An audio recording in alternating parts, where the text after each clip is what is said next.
अब हम मिलाते हैं आपको अपने ओवरसीज़ पाकिस्तानियों से जो पाकिस्तान से दूर हैं बट हमारे दिलों के बहुत करीब है। हमें आज ज्वाइन किया है सैयद फैसल ने, जो एयरलाइन एम्प्लॉई भी रह चुके हैं और टोरंटो कनाडा से इनका में ये रहते हैं और इमिग्रेशन एक्सपर्ट हैं। इमिग्रेशन एक्सपर्ट हैं।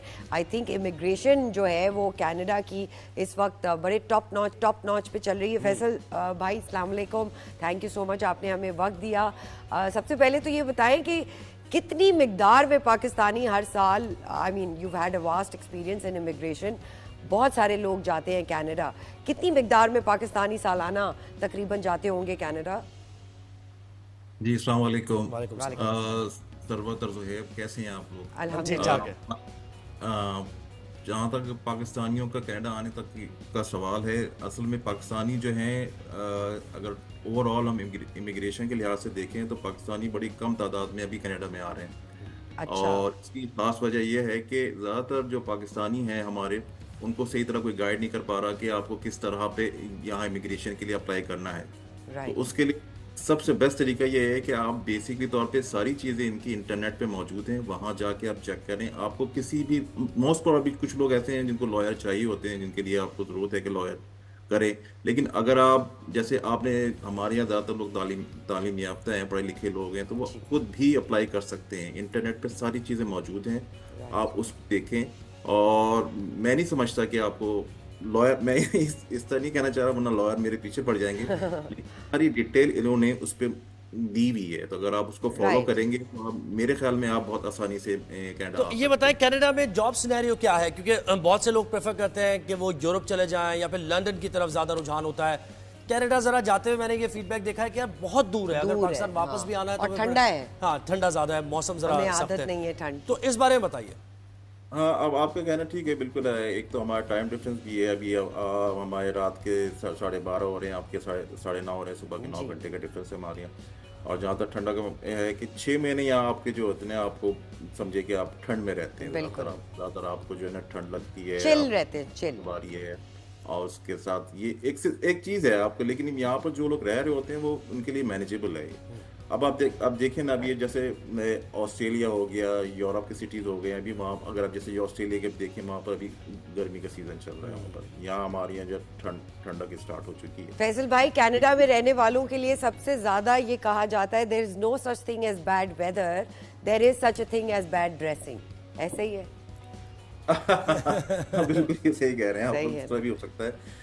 लेकिन ये कैनेडियन, जो जितने भी कैनेडियन नेशनल लोग हैं यहाँ रहते हैं, जो पाकिस्तानी भी यहाँ रहते हैं, तो मेरे ख्याल में उनके लिए, जब आप 2-3 साल अब यहाँ कनाडा में रह चुके होते हैं और जो वापस पाकिस्तान जाते हैं, जी। तो फिर आप वहाँ की जो आपका वेदर जो है ना, आपको वो, मेरे ख्याल में, मुझे लगता है कि थोड़ा सा थोड़े अरसे बाद यूज टू हो जाते हैं। अच्छा, जी, ये जी, बताइएगा exactly। फैसल भाई कि कौन से सेक्टर्स में जॉब्स सबसे ज्यादा अवेलेबल हैं और पाकिस्तानियों को आप देखते हैं उस तरफ डाइवर्ट करते हुए?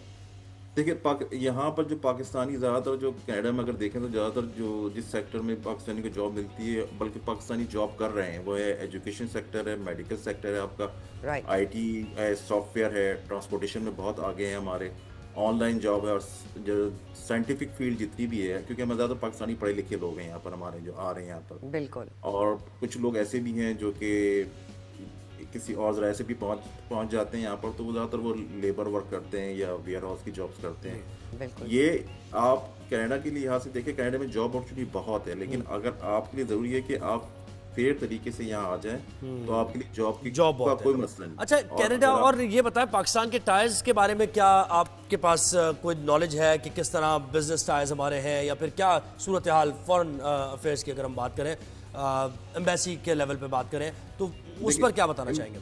बेसिक लेवल पे आप ये कह सकते हैं कि थोड़ी सी हमारी अगर हुकूमत थोड़ी सी एफर्ट करे, यानी कि हमारे जैसे पाकिस्तान की एम्बेसी है, कनाडा की एम्बेसी पाकिस्तान में कराची में खुल जाए या फिर इस्लामाबाद में है, तो उसको थोड़ा एक्टिवेट करें। ज़्यादातर हमारे जो केसेस जाते हैं इमिग्रेशन के, ज़्यादातर हमें दुबई और अबू धाबी जो ऑफिस है वो डील कर रहा होता है। राइट। और पाकिस्तानियों की ये है कि रिजेक्शन की रेशियो भी थोड़ा ज़्यादा होता है, क्योंकि हमारे पेपर वर्क इतना आप कह सकते हैं कि इतने अप टू डेट नहीं होता, या बल्कि, या पेपर अप टू डेट भी होना, बल्कि इसको कह सकते हैं कि गाइडेंस नहीं होती है। अदरवाइज आप ये देखें कि लास्ट ईयर या अगर 2-3 साल पहले देखें कि अगर कैनेडियन गवर्नमेंट पाकिस्तान या जो ओवरऑल जो वीज़े इशू करती है, जिसमें सबसे ज़्यादा रेशो जो होता है हमारी नेबरिंग कंट्री का है, बिल्कुल। उसके बाद चाइना का है, उसके बाद फिलीपीन का है, उसके बाद आप थोड़ी आ जाए, फिर थर्ड या लास्ट पे कह सकते हैं पाकिस्तान का नंबर आता है। लेट्स मैं आपको एग्जांपल दे रहा हूँ, जी। अगर 1 लाख वीज़े इशू हुए हैं तो उसमें से सिर्फ 5,000 वीज़े पाकिस्तानियों को इशू हुए हैं। उसकी वजह Right. क्या है कि डॉक्यूमेंटेशन में थोड़ी सी हमारी प्रॉब्लम है कि आपको डॉक्यूमेंटेशन अच्छी हो जाए आपकी ना। बिल्कुल। क्योंकि अब मैं तो इस प्रोसेस से गुजरा हूँ, मैंने एक काम किया, तुम्हें पता है क्या कि बिल्कुल ठीक है। आपको गाइड करने वाला होना चाहिए। गाइड इन द सेंस कि गाइडेंस के लिए बहुत ज़रूरी है कि हम सही जी। वेबसाइट्स पे देखें, सही लोगों से बात करें। बिल्कुल ठीक है जी। सैयद फैसल साहब, थैंक यू सो मच, आपने हमें ज्वाइन किया।